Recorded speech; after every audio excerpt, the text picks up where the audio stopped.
I'm Tim Light, and today we have sort of a unique episode planned for you. We thought we would do sort of a recap. We couldn't choose every episode. I mean, there are 14 episodes.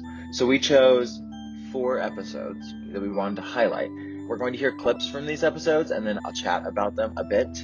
So first we'll hear episode 6, which addresses the myth that Native Americans have a predisposition to addiction. Then we'll jump into episode 7, which addresses the myth the only legitimate treatment for addiction is abstinence. And then we'll jump into episode 8, which addresses the myth methadone or Suboxone are no different than heroin.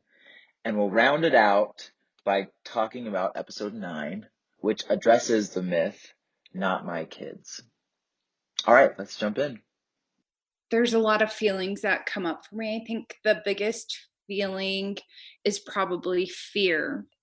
For me, this was something that was talked about a lot when I was younger, and at a very young age, I was very debilitized by this thing, and I heard it all the time, and not just within my family or my community. I seen it on TV, I seen it in media, I seen those type of stigmas just like in cartoon shows. I can remember seeing it in comic books and in TV newspaper ads. It was based around like Native Americans being intoxicated or not being functionable, and I was like, this is going to happen to me. And then when I seen it in my family, it just confirmed, like, this is what I'm supposed to be, this is where I'm supposed to go. Ashanti brings up a really good point in this episode about the impact that these myths can have on individuals and communities. She also points out that these myths are deeply intertwined in our culture, in popular media, in TV shows and movies. And these myths, they not only affect adults, but they affect perhaps more profoundly Native American youth and children. It's just shocking how pervasive these myths are. And, Ashanti really brings up the point that we need to acknowledge that these myths are so pervasive in our culture and in our media, our entertainment. We need to acknowledge that they not only exist, but we need to acknowledge that there are generational impacts, huge negative impacts from these myths.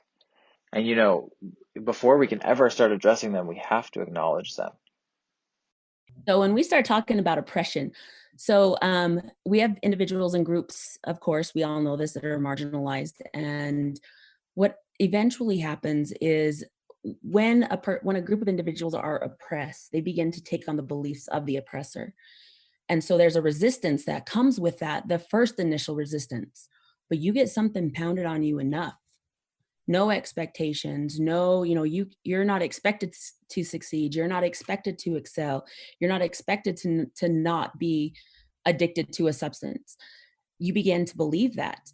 And then that tailors into your own dialogue, because then you start engaging in those oppressive conversations with others. It's like, yeah, we're all just, we're all going to be drunks. We're all going to not have jobs. We're all going to not graduate from high school. And so these concepts are so, they're ingrained. They've been there for a very long time. And so the oppression, those who are oppressed will begin to take the views of the oppressor. This thought by Michelle is so profound because it highlights that these myths, they're painful, they're destructive, and they come from the oppressor. Yet, because they have lasted for so long, she feels the oppressed have started to believe the oppressor. And that is just something that we can't stand for. We can't allow anymore the oppressor to have such power over marginalized people.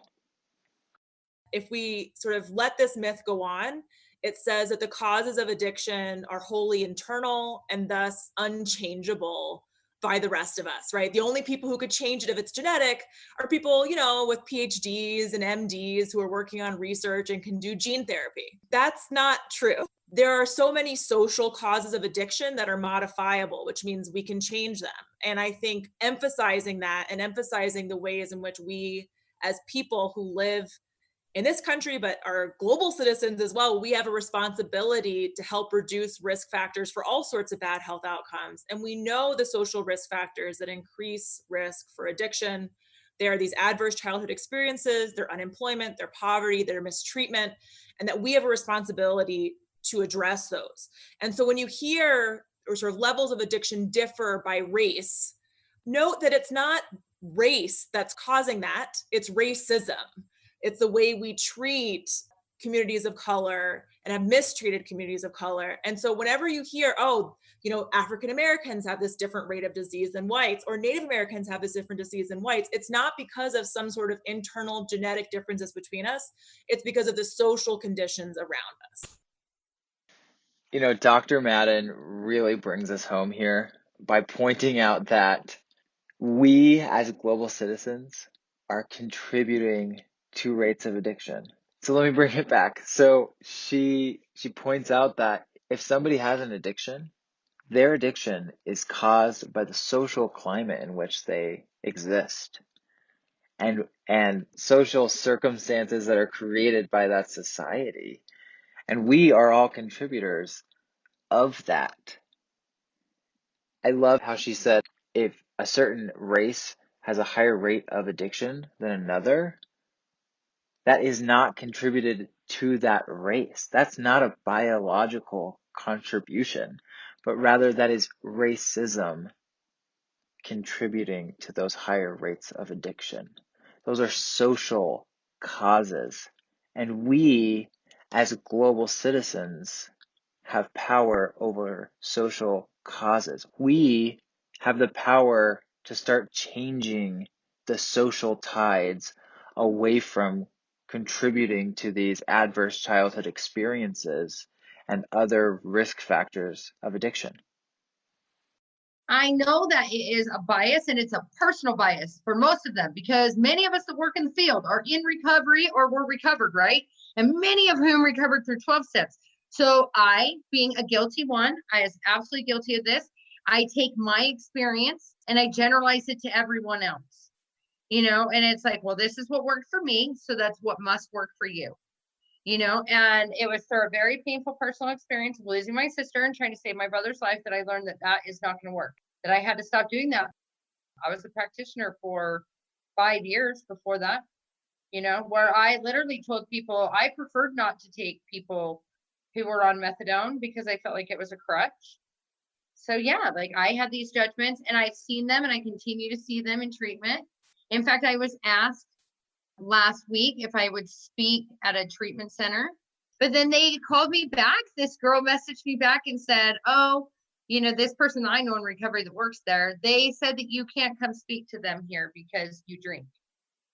And that's just an example. Really? And it's like, that's like the kind of biases and such that exist. They exist very much in treatment. And as a provider, it makes me mad because people knowingly opt for their bias, because there's just something about addiction treatment. There's something about us identifying as addicts and then identifying later as people in recovery that gives us this really strong personal buy-in to holding on to these boxes and these stigmas and such. And I think most of the time it comes from a good place, and sometimes it just comes out of ignorance.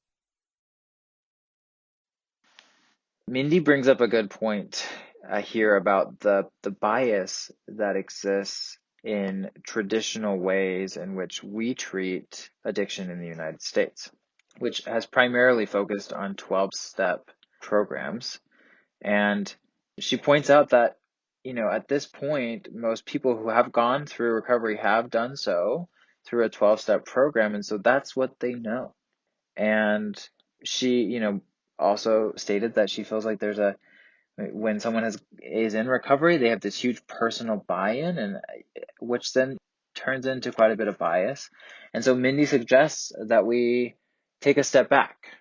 We look at the science and we try to decide based off of research, what's the best way to approach this chronic illness of addiction, of substance use disorders, rather than saying, well, this is what worked for me. This is how I experienced, addiction and recovery. And so this is going to work for other people. Since when are all of our experiences the same? Therefore, how can we expect treatment to be the exact same for every person?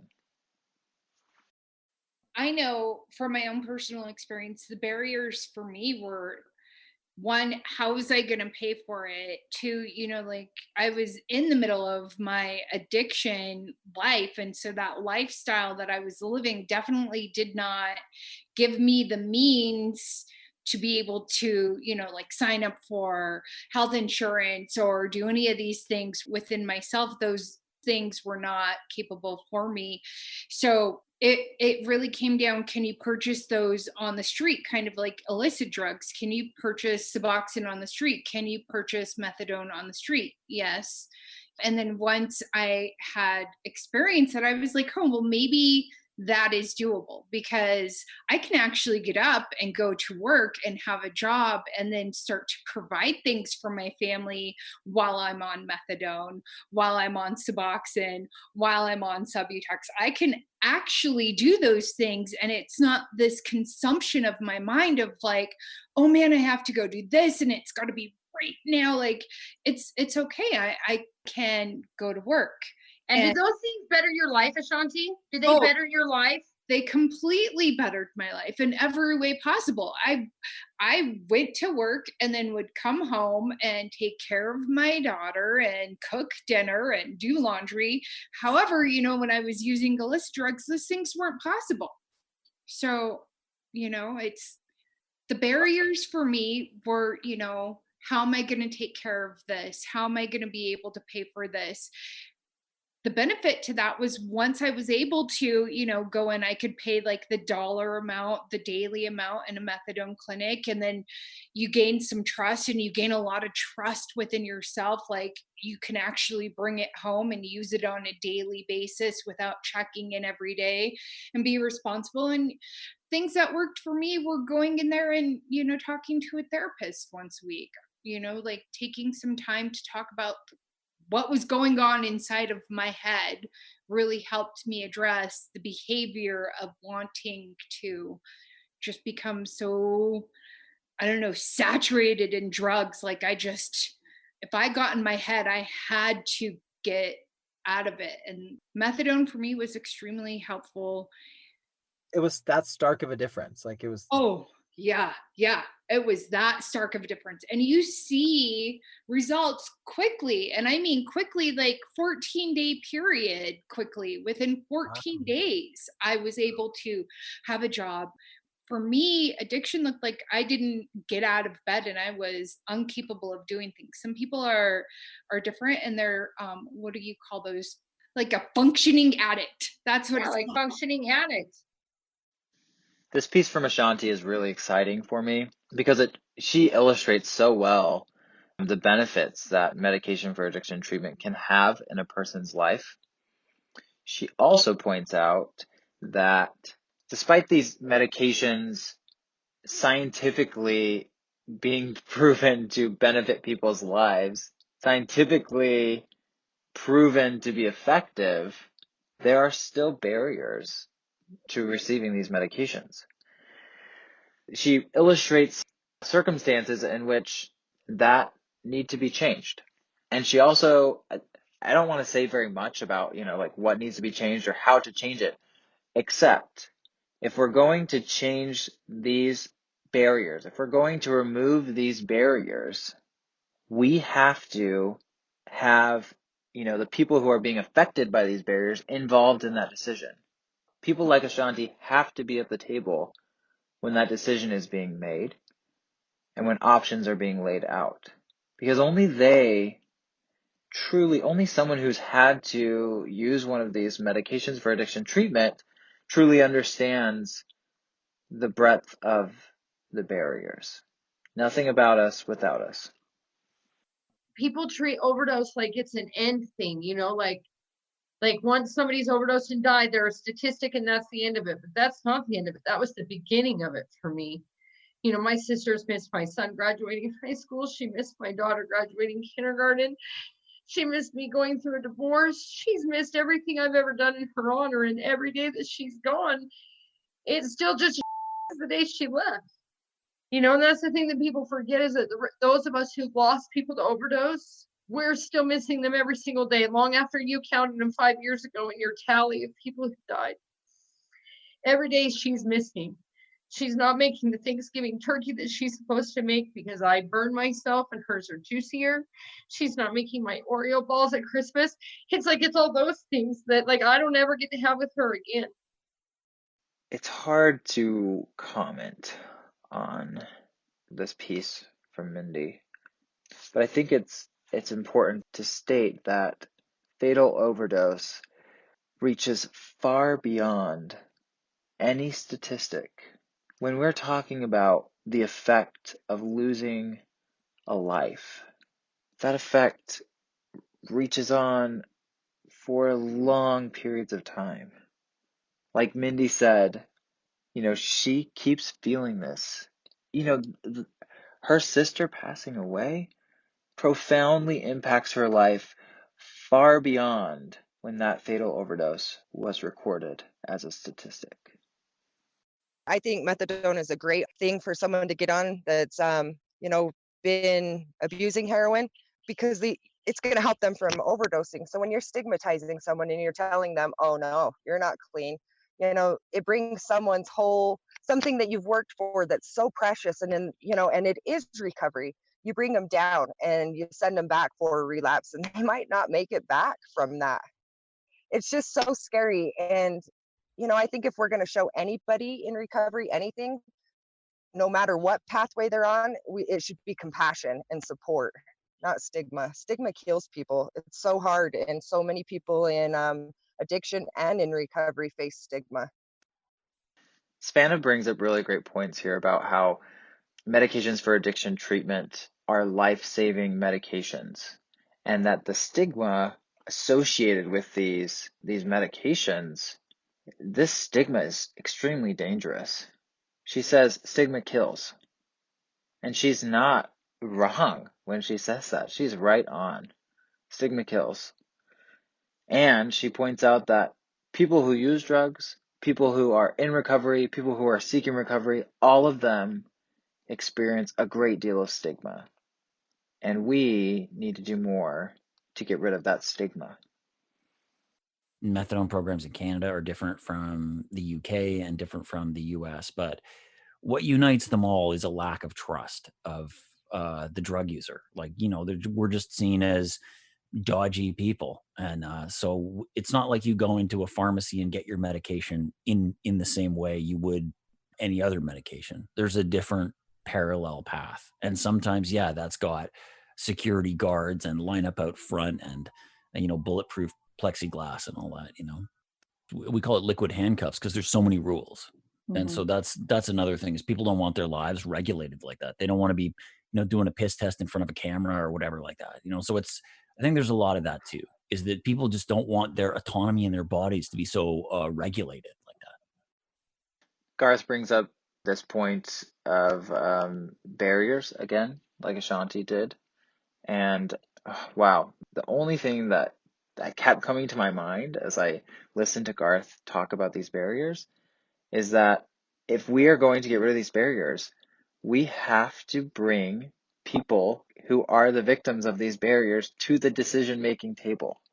They have to be there. They have to tell decision makers what it's like, what it feels like. Most people are not going to abuse methadone.